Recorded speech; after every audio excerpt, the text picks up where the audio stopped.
Hello दोस्तों, इस बड़ी ही कहानी के लिए हमारे चैनल को सब्सक्राइब करें। गांव की हवेली में चारों ओर रौनक थी। शादी का माहौल था और हर तरफ खुशियां फैली हुई थी। हवेली की बड़ी बहू रश्मि अपनी नंद पायल की शादी की तैयारियों में लगी हुई थी। रश्मि इस घर में शादी के बाद से ही सभी की चहेती थी, शालीन, समझदार और अपनी जिम्मेदारियों को निभाने वाली। मगर एक इंसान था जो उसे एक अलग ही नजर से देखता था, उसका देवर अर्जुन। अर्जुन शहर में रहकर पढ़ाई कर रहा था और कुछ ही दिनों पहले गांव लौटा था। उसका कद और व्यक्तित्व दोनों पहले से ज्यादा आकर्षक हो गए थे। हवेली में आते ही उसकी नजरें सबसे पहले रश्मि को ढूंढने लगी थी। मगर अब रिश्ता बदल चुका था, वह उसकी भाभी थी। शादी के माहौल में रश्मि की छोटी बहन साक्षी भी आई थी। चुलबुली, हंसमुख और दिल की बात कहने में हिचकिचाने वाली लड़की नहीं थी। बचपन से ही वह अर्जुन को पसंद करती थी, मगर कभी उसे जताया नहीं। अब जब वह बड़ी हो चुकी थी तो अपने एहसासों को अर्जुन तक पहुंचाने की कोशिश कर रही थी।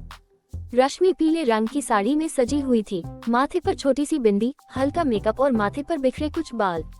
अर्जुन जब हवेली पहुंचा तो उसकी नजरें उसी पर टिक गईं।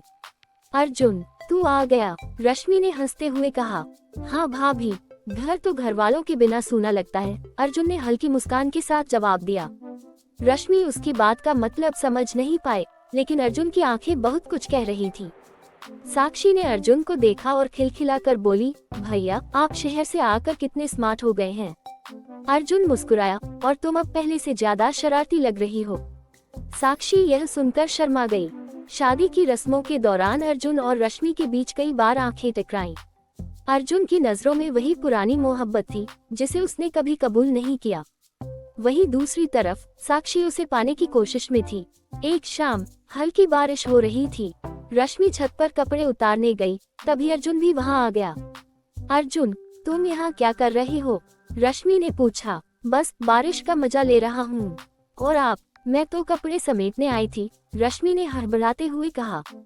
अर्जुन ने एक टपकती बूंद को पकड़ते हुए कहा, कुछ एहसास भी बारिश की तरह होते हैं भाभी, चाहकर भी उन्हें रोका नहीं जा सकता। रश्मि समझ गई कि अर्जुन क्या कहना चाहता है, लेकिन वह इस रिश्ते को कभी भी मर्यादा की रेखा से बाहर नहीं जाने देना चाहती थी। अर्जुन, हम जो महसूस करते हैं वह जरूरी नहीं कि सही हो, रश्मि ने कहा। अर्जुन हल्की हंसी हंसते हुए बोला, प्यार सही या गलत नहीं होता भाभी, बस होता है। रश्मि वहां से चली गई, लेकिन उसकी धड़कनें तेज हो चुकी थी। साक्षी ने ये सब देख लिया था। वह जानती थी कि अर्जुन के दिल में रश्मि के लिए कुछ खास है, मगर वह हार मानने वालों में से नहीं थी। एक रात जब पूरा घर शादी के जश्न में डूबा था, साक्षी अर्जुन के पास आई। अर्जुन, क्या मैं तुमसे कुछ पूछ सकती हूँ? हाँ साक्षी, पूछो, अर्जुन ने कहा। क्या तुमने मुझे कभी उस नजर से देखा है?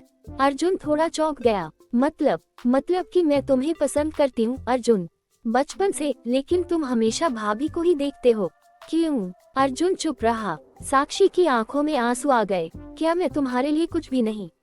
अर्जुन ने धीरे से कहा, साक्षी, प्यार किसी की मर्जी से नहीं होता। मैं तुम्हें बहुत पसंद करता हूँ, मगर मेरे दिल में कोई और बसा है, और वह रिश्ता कभी नाम नहीं पा सकता। साक्षी के लिए ये सुनना मुश्किल था, लेकिन उसने खुद को संभाला और कहा, अगर मैं तुम्हें अपना नहीं बना सकती तो कम से कम तुम्हारी नजदीकी तो पा सकती हूँ। अर्जुन ने उसकी आंखों में देखा।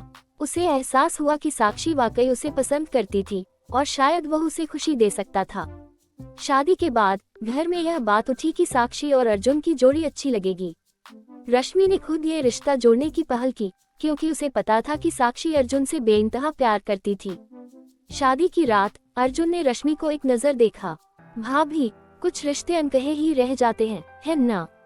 रश्मि मुस्कुराए। हाँ अर्जुन, कुछ एहसासों को दफन करना ही बेहतर होता है। अर्जुन ने धीरे से जवाब दिया, लेकिन कुछ प्यार अधूरे रहकर भी मुकम्मल होते हैं। उसने अपने एहसासों को दफना दिया और साक्षी को अपनाने का फैसला किया।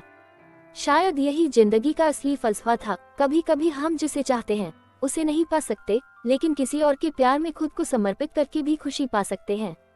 रश्मि और अर्जुन के बीच का प्यार कभी जुबां पर नहीं आया, लेकिन उनकी आंखें हमेशा वही सवाल पूछती रही, अगर हालात अलग होते तो क्या हम? शायद कुछ मोहब्बतें अधूरी रहकर भी मुकम्मल होती हैं।